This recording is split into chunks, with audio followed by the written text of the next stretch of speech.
and gentlemen, to JWF Monday Night Ignition. I'm your host, Silver Spoon, joined as always by the man who's had the worst hangovers of all time. It's Captain Tibbs. Constant hangover since 78. Follow me, bitches.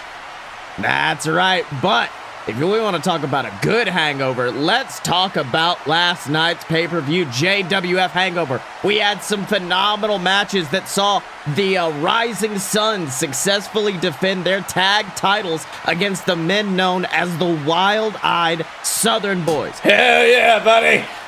We saw our captain's champion, the Dylan, defend successfully against Gozzie, but unfortunately not every champion had a good night, as your son, Chuck Tibbs, unfortunately lost his title in that epic Fatal 4-Way match when Guy Fieri swooped in from out of nowhere, jacking the jaw of Momoa Curry and claiming the JWF Championship, not only making him champion, but also ensuring that Momoa Curry, a man who we know Guy has history with, is never going to challenge for the JWF Championship ever again.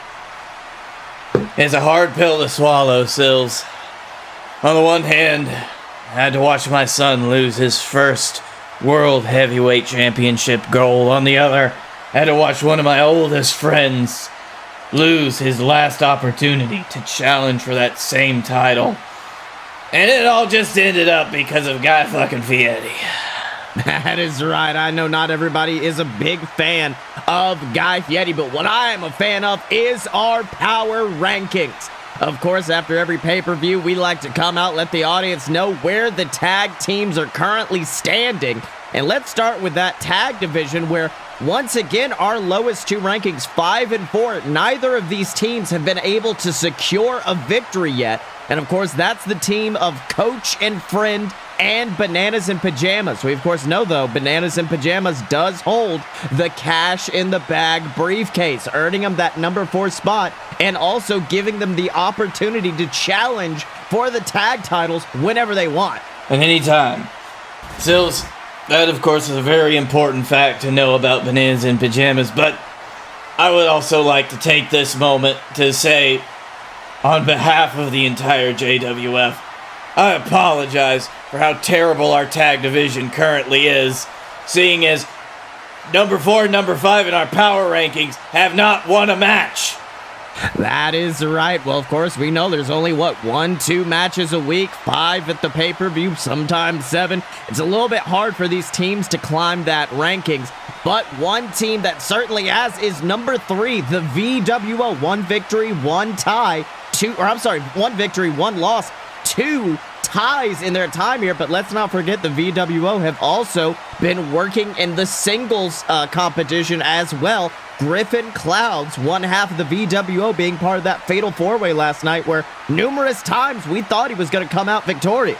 That's right, Sills, and we also have to remember the Hammerman Fomo-san, they have officially been adopted by the VWO. I guess Hammerman didn't really have to be adopted, but as our tag team champions, the Rising Suns are also part of the VWO in a way. That's right, and you got to imagine the war of that family if that team could ever make it up to the number 1 spot.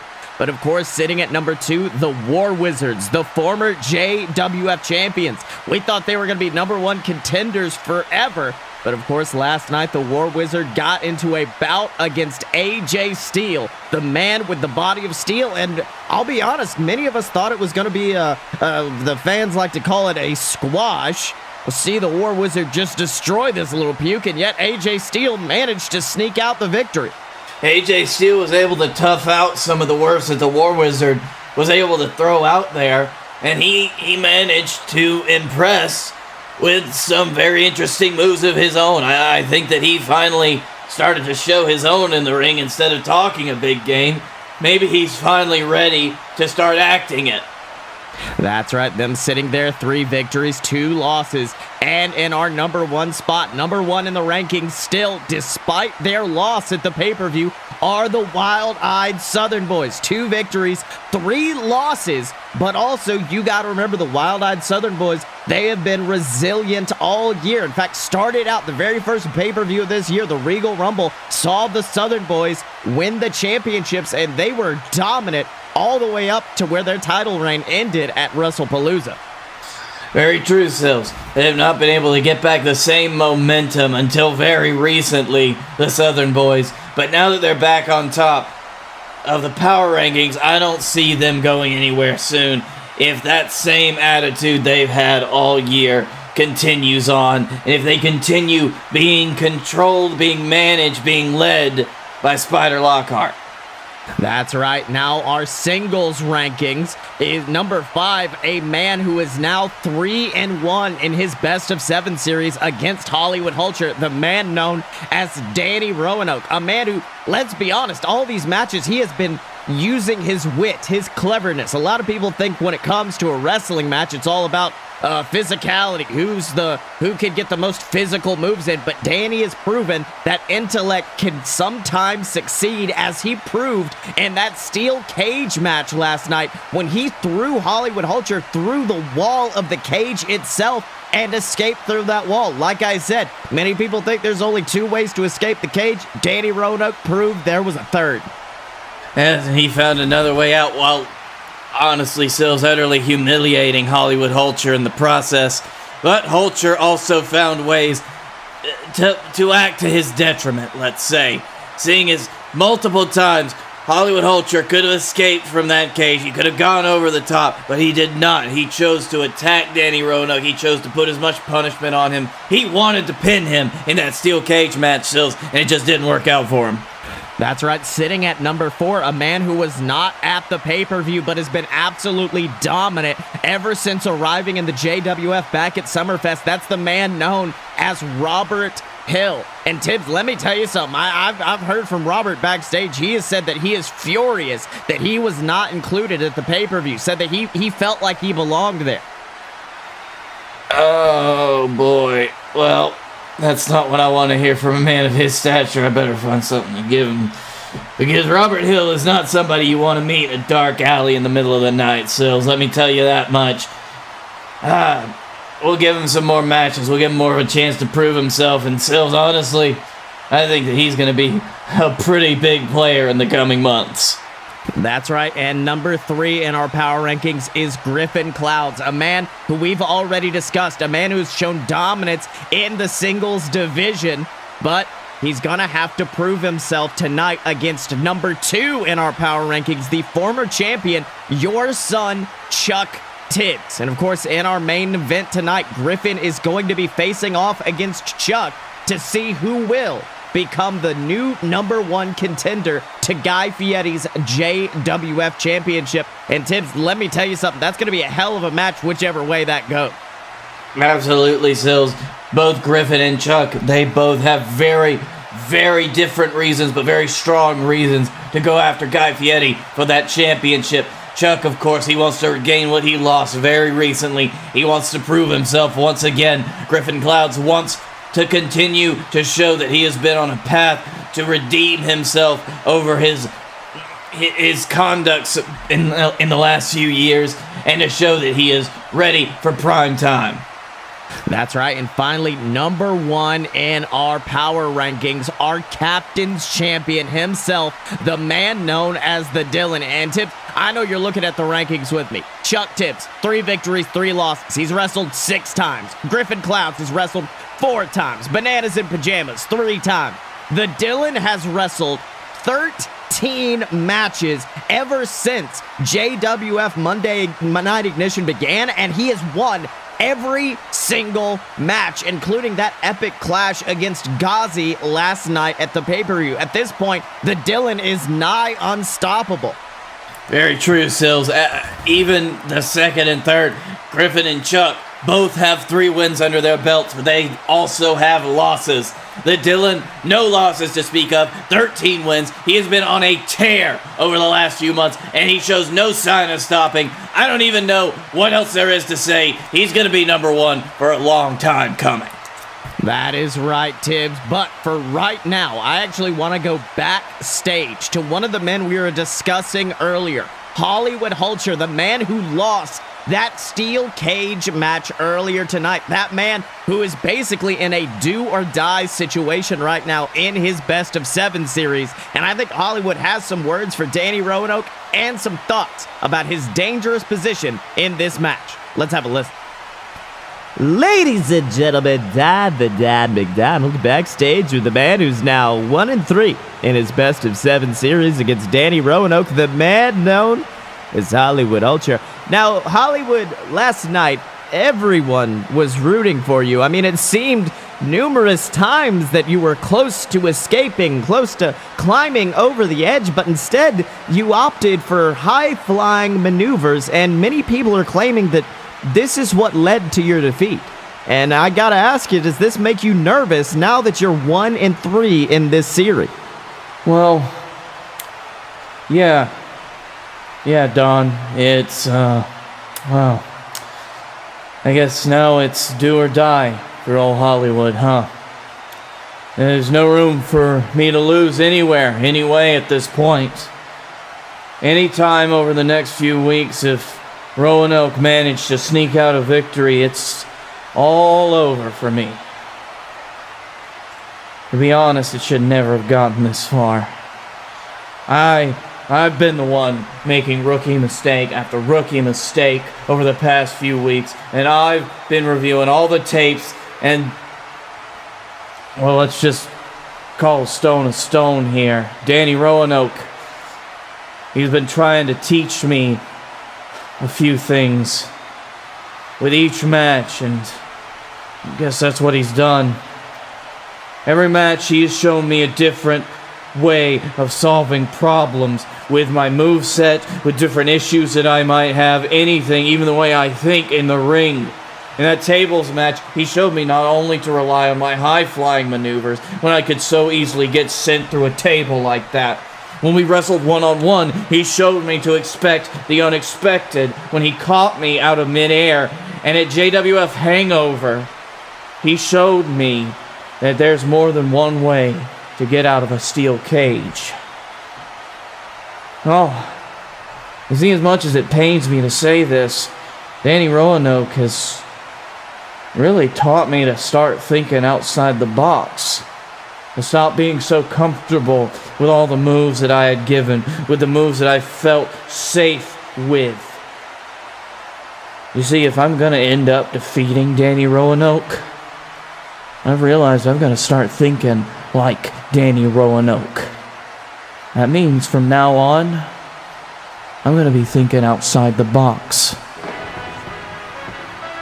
Well, Tibbs, a very humbling interview there from Hollywood Hulcher. I mean, usually he likes to show up, dance, get the crowd excited. He's a very chill guy, but tonight he almost seems defeated before the tournament, before this Best of 7 series is even over. Sills, I can't blame him for feeling that way, knowing that you've got such a road to climb, a mountain, if you will, actually. Knowing that you've got so much put in front of you that Danny Roanoke has done, knowing that he is so far behind in this tournament, that has got to be defeating. That has got to feel real bad from where Hollywood's at.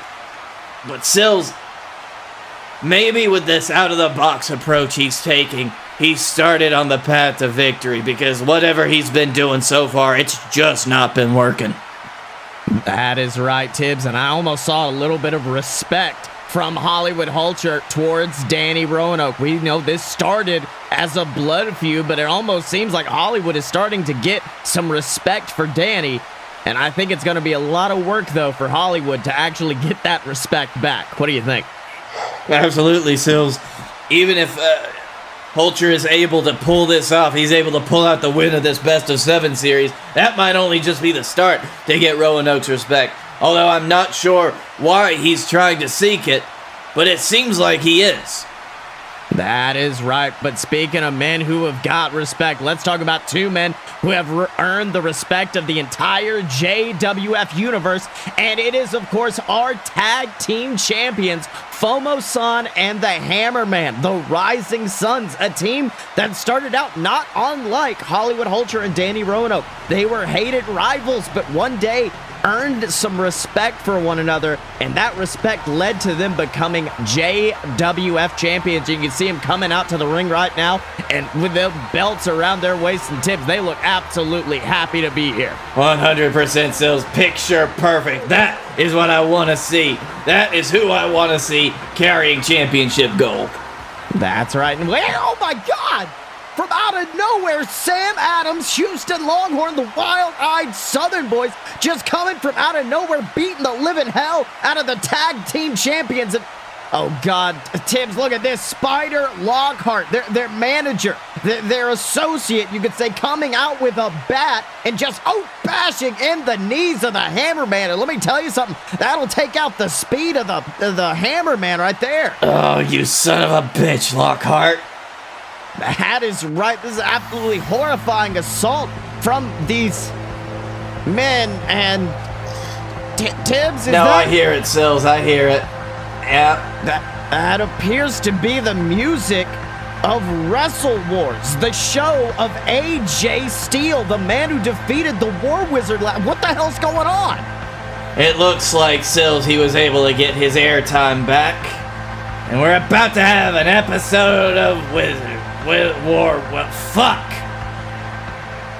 Hello everybody and welcome to Wrestle Wars. I'm your host AJ Styles, and tonight, I'd like to make a grand announcement.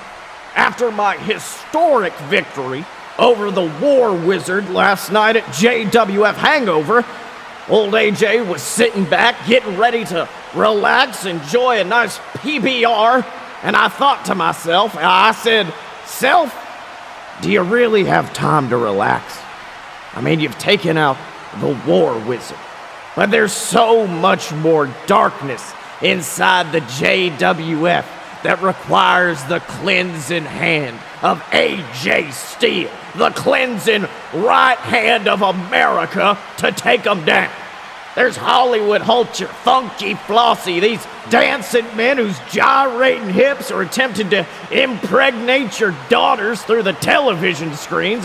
There's David Jenkins, a man who's using his powerful hypnotic honey mustard to turn your children into homosexuals. And most importantly, the VWO, a group that's trying to get your children to smoke a damn menthol jewel outside the movie theater before they sneak into an R-rated feature. These men are menaces. Not to mention their associates, FOMO-san and the Hammerman, an individual who spends his time hiding behind a mask to hide away his sins. And I knew I wouldn't be able to defeat the darkness alone. I knew I'd need a team that has the same values that I share, a team that's pure red-blooded American with Budweiser in their veins and Kenny Chesney in their heart, which is why I'd like to announce that I've officially tamed the wild-eyed Southern boys, and the four of us are about to run roughshod over this entire company because we are hard Americans, and we are gonna make the JWF great again. Well, Tibbs, let me tell you something. Back at the pay-per-view, we said that the wild-eyed Southern boys, they needed a new ace up their sleeve, that Spider Lockhart wasn't doing it anymore, and it looks like they just got one hell of an ace up their sleeve in the form of AJ Styles. Oh my God. Sills, I hate just about every single thing about this. One, because he is trying to corrupt the image of what a hard-working American is. Two, he's calling them hard Americans. And three, what did Kenny Chesney ever do to deserve being associated with you? I don't know, Tibbs, but it looks like we have a new terrifying amalgamation of humanity standing right there. AJ Styles, Sam Adams, Houston Longhorn, and Spider Lockhart, the team known as Hard Americans, and they are looking to dominate. And speaking of a man who has been dominant in our divisions, let's talk about the Nightmare, the man known as Gozzie. I mean, we all remember Summerfest, his very first match in this company. It was Gozzie against Scotty Moore, and we have not seen Scotty Moore ever since. He snapped his arm, sent him to a local medical facility, and no one's heard hell or high water of the proverbial hero of the JWF ever since. No, Sills, he got put out for who knows how long. We haven't even heard a medical update on what's going on with Scotty Moore. And the Gozzie, he tried to do the same thing to the Dylan last night. That's right, but at some point, you got to say Dylan started to earn a little bit of respect for Gozzie, eventually put him down with the Anaconda Vice maneuver, and then, most shockingly enough, saved him from a beatdown from Blake Tanner. We know leading up to this match, Blake Tanner was associating himself with Gozzie, claiming himself to be Gozzie's higher power, his master, and he turned on him after that match, just led a ruthless beatdown until Dylan came to the aid of Gozzie. Very true, Sills. It seems like at that point, Blake Tanner, who thought that he was going to be in that match against Dylan, seeing Gozzie losing like that, completely snapped on his former protege and tried to take him out. That is right, and Gozzie is backstage right now after that ruthless beatdown, and I think he has a response to what Blake Tanner did to him back at the pay-per-view. Let's have a listen. Hello, ladies and gentlemen. Honeypot McDiet Double Down here with the man who failed to capture the Captain's Championship against the Dylan last night at JWF Hangover, Gozzie. Now, Gozzie, the most interesting thing about last night for many people wasn't really the match itself, but what happened after. When your master, Blake Tanner, attempted to attack you and the Dylan came to save you. How do you respond to Blake Tanner's actions? First off, Honeypot, don't refer to Blake Tanner in that matter. He doesn't deserve to be called anyone's master. He doesn't deserve to be called anyone's higher power. Blake Tanner came to me and tried to get in my head. He tried to tell me he was a higher power. He tried to manipulate me to being his pawn to get the Captain's Championship. But week after week, I quickly begun to realize that he was very much not what he claimed to be. Every little weakness and chink in his armor was shown to me over these last few weeks, and it quickly became apparent that he was nowhere near who or what he thought he was to me. Blake Tanner is just like everyone else. He's a sickness. He is a disease. And Blake Tanner, my real master, is coming.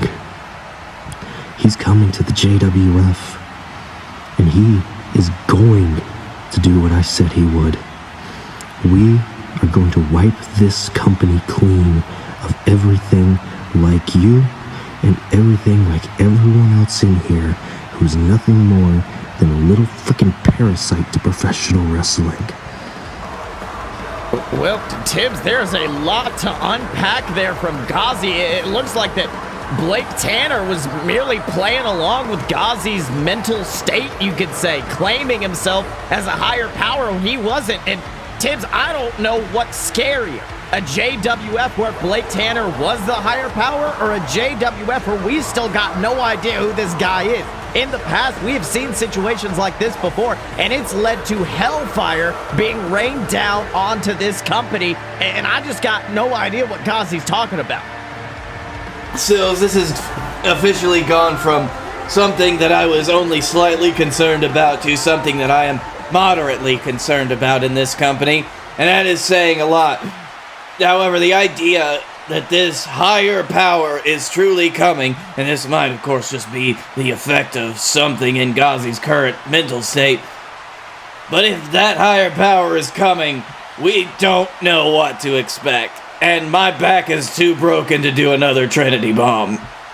That is right, Tibbs, but it looks like things are not over between Gozzie and Blake Tanner, and who knows how the hell our Captain's Champion, the Dylan, fits into all of this. But speaking of championships, why don't we go to the ring right now for a #1 contenders match between your son Chuck Tibbs and the leader of the VWO, Griffin Clouds, to determine who's going to be going on to face the JWF champion Guy Fieri in just a few short weeks at Heck in a Sec. Alright, Sills, these boys, both of them, my son Chuck, Griffin Clouds, both two young men who want to prove their stuff tonight, and they're going for it. It's all going to be laid out in the ring. That's right, and you see Griffin getting into the ring, and oh my God, Chuck rushing across the ring and just clipping Griffin's knee out from underneath him before the damn bell even sounds. You see our referee finally calling for the bell. The match has begun, and Chuck Tibbs looks unhinged, just assaulting that leg of Griffin, and oh, with a massive leg DDT, slamming it into the mat. This is horrifying. Yeah, Sills, I was worried about this. You see, in the family, we like to call this a blood rage. When something bad happens, well, it kind of go into a fugue state. Chuck's never done it before, but if anything was going to set it off, this is not good. That's right. You see Griffin just grabbing at that knee. May have some torn ligaments in there, but it looks like Griffin standing, wanting to continue that fight, putting all his weight on his other leg, trying his best to get some big punches off. But Tibbs, there's just nothing behind him right now. Without that leg underneath him, Griffin has no power behind those punches. And oh God, what's Chuck doing now? Just sweeps the leg out from underneath him and going to the outside of the ring, and oh my God, he's just wrapping Griffin's legs around the ring post, and oh my God, locking in a figure four with that leg wrapped around the post. Someone's got to stop Chuck Tibbs before he hurts somebody. That's right, Sills. I've probably got to go do something. Hold on. No. Oh, dear. That's right. You see Chuck finally getting back into the ring, maybe trying to end things. But wait a minute. Griffin pops up. Quick DDT. Levels him. Rolls him up for a pin. 1, 2. Kick out. And look at that look on the face of Chuck Tibbs. He looks furious and is just stomping on that knee and locks him in the captain's hook. Wrenching on that leg back and forth. He has got him in that hook.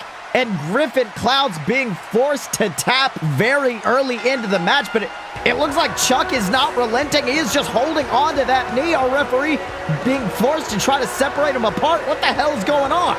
I don't know, Sills. It looks like Chuck is snapped. We're going to have to get somebody on him. I'm going to have to find my own son for this. Damn. That's right, and you can see finally separating is Chuck Tibbs, and he is screaming at our ringside crew, begging for a microphone, and it looks like Chuck Tibbs, who's officially going to be facing Guy Fieri in the main event at Heck in a Sec, has a message for his future opponent. Let's hear what he's got to say. Hey, you see that guy? You see that Fieri? That's exactly what I'm gonna do to you at Heck in a Sec. I'm gonna break your leg, pull it out of joint, and take back my title, because let me tell you something, bucko. We all know what happened last night at Hangover. Momoa Curry, in his infinite jealousy, decided to give me the ultimate embarrassment and lay me down and take the pin for Guy Fieri. He fooled all of us and decided that he would be the one to decide when my title reign was over. And he failed! So you know what? I got bad news for you, Momoa. This ain't over yet.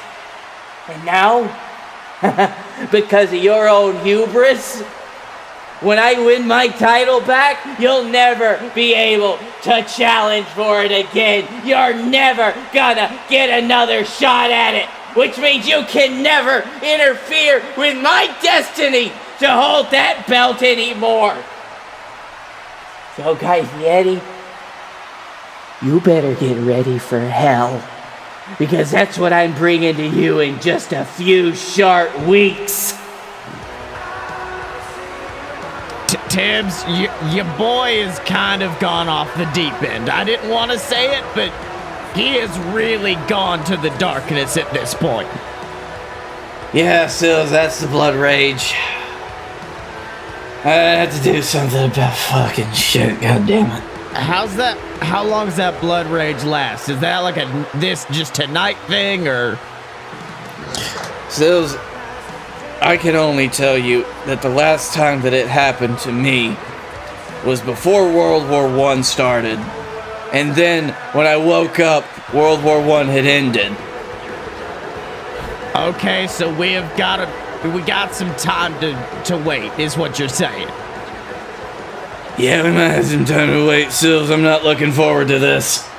All right, well, maybe that blood rage will be over next week when we hear from the JWF champion, Guy Fieri. He is going to return to this company after his victory at Hangover, and I think he has a lot to respond to. In addition, we are going to get the 5th in the best of 7 series between Danny Roanoke and Hollywood Hulcher as they face off in a submission match. And let me tell you something, I'm afraid it might come to an end right there. We know Danny Roanoke knows every submission in the book. Hollywood, I'm fairly sure I've only seen him utilize that Walls of Hulcher maneuver.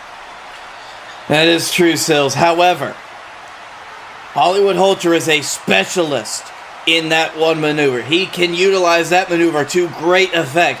While Roanoke does know a lot of different submissions, he's not what I'd call an expert in any of them.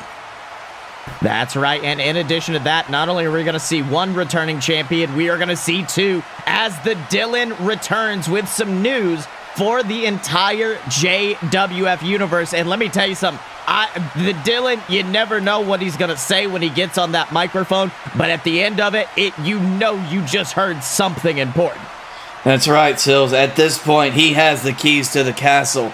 At this point, he is quite possibly the most powerful man that JWF has to offer right now. And honestly, Sills, I'd be scared if he's looking for a dual championship.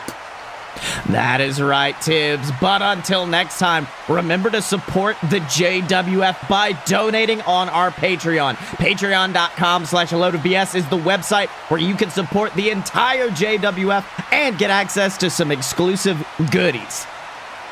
Absolutely, Sills. Need I remind you, you can get almost anything with this great mug on it. You could get it on a mug if you'd like at merch.aloadofpurebs.com, the website where you can get shirts, you can get phone cases, stickers, hell, you can even get you a mask, go out in public, be safe, and let the world know how much you love the JWF. 100% Sills. Go support us all. Know that Tibbs loves you and you should love Tibbs. But until next time, ladies and gentlemen, he's been Captain Tibbs, I've been Silver Spoon, and this has been JWF Monday Night Ignition. And we will see you next time.